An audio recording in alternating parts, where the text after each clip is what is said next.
We had the storm come up. Hurricane Dorian was big and strong and looked like it was headed our way. So the best thing you can do is be prepared. So the two things you have to do three things you should do as a resident. You should put up your hurricane shutters so you're prepared. You should make sure you have a supply of water, though I'm a little more iffy about that one just because the water situation has changed a lot. There's not as many water main leaks.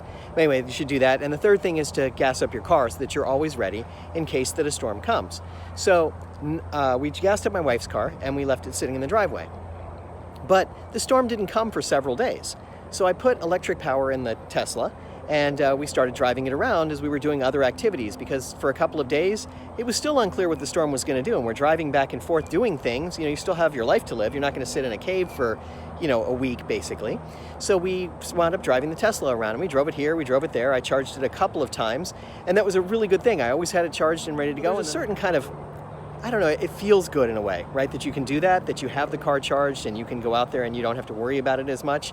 There's some sort of thrill in that, in a way, that you're prepared for anything in that case, because you could just take it out and drive it if you needed to. Now, my wife said, what happens if the power goes out and we need to get away? And she's right, that is a potential problem. But on the other hand, still go 200 miles, that gets us pretty far from home if we needed to go somewhere. So just kind of an interesting thought as we thought about it. So on the one hand, I felt kind of good about being able to put electric in the car. And on the other hand, it was kind of weird. The thing about getting gas is, when it gets to a storm like that, gas stations have a run on gas.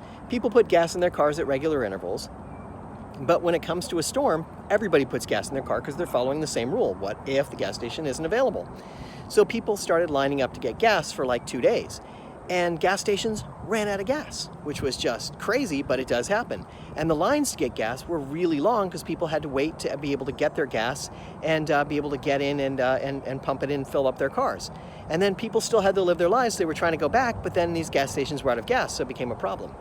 Because the storm just lingered and lingered and lingered, and then finally got in and moved away from us and was not a threat. So thankfully we didn't have to worry about it. We got a little wind and rain, and that's fine. But thankfully we didn't have to worry about it. But now it just got me to thinking about the car a little more. And let's talk about that a little more in sort of a Tesla-fashional.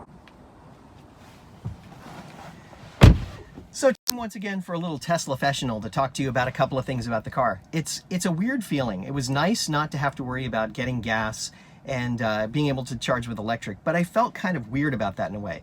It's that nonconformist thing. I was telling a couple of friends, hey, I don't have to worry about getting gas. And yeah, I came across as that smug guy. And I realized all of a sudden that sometimes I'll say and do things that, are kind of counterproductive to the discussion. I need to think about, everyone and the overall good. This car has some overall good. Yeah, I'm sharing information and data and I'm doing some good things. But for me personally, I get the smile on my face every time I get in it. But on the other side of it, there's this thought about, that whole thing about electric. It's nonconformist. It's moving in a direction. Yeah, maybe in 10 years from now, we'll be in a place where there's predominantly electric cars, and maybe more of them will be self-driving. Neither of my driving age kids are interested in driving. They're just as happy to have someone else drive them, use an Uber, use a bus, whatever they can use, because that's the way they're thinking about things. And yeah, that may work out for them in the long run. Now me, when I was 17, I had a car and I was driving around. And I've been driving a gas car ever since. I've driven different models of cars, some with sticks, some with automatics, whatever, but I've gotten a feel for different types of cars, some big, some small. But here's the progression for me. It's this weird thing where I'm going through this evolutionary change in my mind, thinking about this being a fully electric car. And having been soccer dad for many years, yes, I coached my kids' soccer teams for many years, and getting rid of the large van and all the soccer equipment and not coaching soccer anymore makes me feel weird about everything, because my life has changed dramatically. And this is an evolutionary step in my life changing. Now I'm doing something different where I've got a car that kind of reflects that to a large degree. And it's kind of an interesting feeling. When I think about, I remember watching someone else's video about their Tesla, and they were talking about something that happened with their car and they had to go get it repaired and whatever. And the guy made a comment like, it's a brave new world. These are uncharted waters that we're in because the cars are so completely different. And you don't know exactly what it's going to take to repair them, what's going to happen. Yes, the maintenance costs go down, no question. But if something happens, you have to go get it repaired. And I've talked to a couple of people I know who own Teslas, and they're like, yeah, I take it over to the Tesla dealer, and they repair it at the service center, and they repair it, and they take care of whatever. And they're always very nice, and it's very good. The Tesla service center isn't that far away from my house, but it's far enough where it seems like a chore to get over there. And I'm thinking about it, wow, one guy had he had a flat tire, and there aren't enough places around that know how to deal with the Tesla and jack it to be able to take the tire off, because you don't jack it like a normal car. So there was that piece to the puzzle. I was thinking about that. He took it over to the Tesla service center to have it repaired.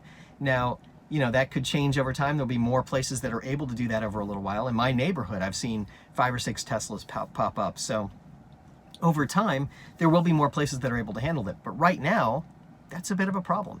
I noticed on my display screen, for the first time, I got an error message about the lane departure warning. And it said, if this persists, you're going to have to take it in for service. And that's all fine. It's great that it could be serviced that way. But wow, I got to take it over there to have it serviced. So I'm kind of hesitant to just take it over. Let's see if it comes back, and we'll decide on it later.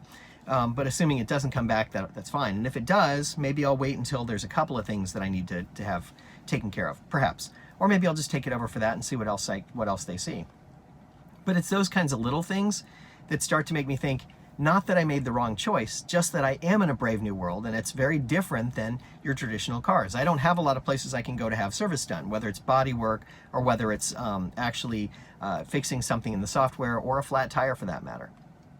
So all of those things, again, it troubles me a little bit. It's not a bad thing. I like being a nonconformist. Don't get me wrong. I'm totally nonconforming having this car. But it's just a weird thing that you have to stop and think about, because things are different. You have to think about things differently. I can't just go across the street to a dealership or to Joe's corner garage and have something fixed, or go to Costco for that matter and have a tire repaired. It's not that simple. Now in the future it may get that way, and that's great. Now I do know that I heard that Tesla was working on their first arrangements for providing insurance, and they're doing it in California to help with insurance costs there. And one of the things they're doing as a part of this is setting up with other body shops and repair shops to do some of the work that needs to be done on a car. So there'll be other places that could potentially work on a Tesla, rather than having to take it to the Tesla dealership or the their service center. Typically they're the same. That's why I hesitate a little bit. So those things, they'll happen, and as that happens and grows, that'll be good for us all, because then I can go to different places. The town I live in, I'm sure that at some point there'll be one of the tire places, or one of the things that they have around, will be able to handle the Tesla and know how to jack it and deal with it. They aren't yet, but I have heard they were kind of learning about it, and they were interested in doing it because there's more of them in town and they want to be able to service them. So those kinds of things will come over time.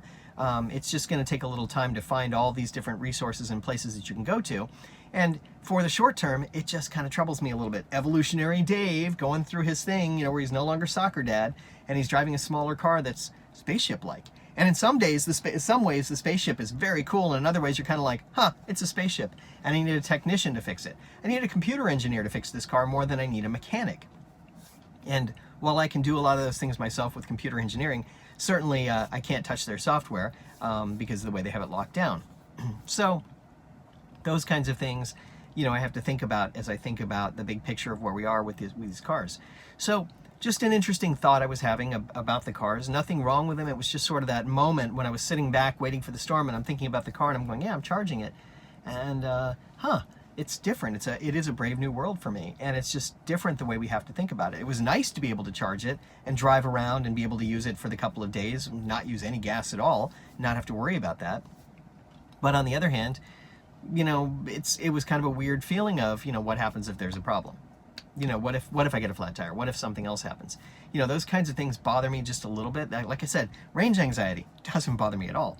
But all these little things about servicing and flat tires and not having a spare and yada, yada, yada, and not being able to call for, just roadside assistance easily, all of those things kind of bother me a little bit. And it's not a big deal. I'm sure I'll get over it. And as the infrastructure grows and we get better at it, I'll feel better about it. But right now, I feel like I'm in a brave new world. So there you go. That was my story. Just wanted to share that with you.